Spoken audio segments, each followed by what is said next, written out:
So today we're going to dive into the story of a province that, let's be honest, is so much more than just a spot on a map. We're talking about the very engine of a nation. We're going to journey through Ontario's incredible history, all the way from its ancient landscapes right up to its role today as a modern global powerhouse. It's going to be quite a ride. And the story really starts with its name. The word Ontario, it actually comes from an Iroquoian term. It means something like beautiful water or sparkling lake. How perfect is that? It's just so poetic, and honestly, it's a fitting name for a place that is just so fundamentally shaped by water. And that's a theme you're going to see pop up again and again as we go. All right, so to truly understand Ontario, we have to go back. I mean, way, way back. Long before it was ever a province, before any Europeans even set foot here. We're talking about going back to the end of the last ice age and exploring the powerful nations that first, and for thousands of years, called this land home. I mean, the scale of this place is just staggering.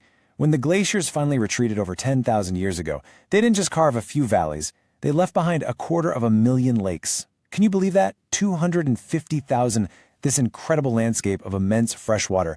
Well, it became the foundation for literally everything that came after.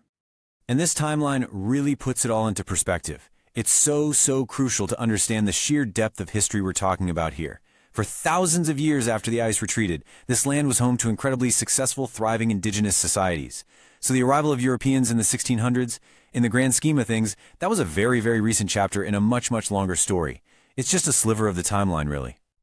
So yeah, let's be crystal clear about something. This was never an empty wilderness. It was a land of powerful nations like the Anishinaabe, the Cree, and the Haudenosaunee. You might know the Haudenosaunee as the Iroquois Confederacy, which was this incredibly sophisticated political alliance of 6 different nations.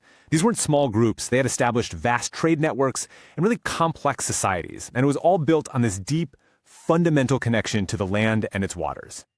Okay, so now we get to the 1600s, and this is where everything starts to change. It's a huge turning point. The arrival of European explorers basically kicks off this massive chain of events. It's all centered around trade, new alliances, and, well, ultimately a massive clash of empires for control of North America.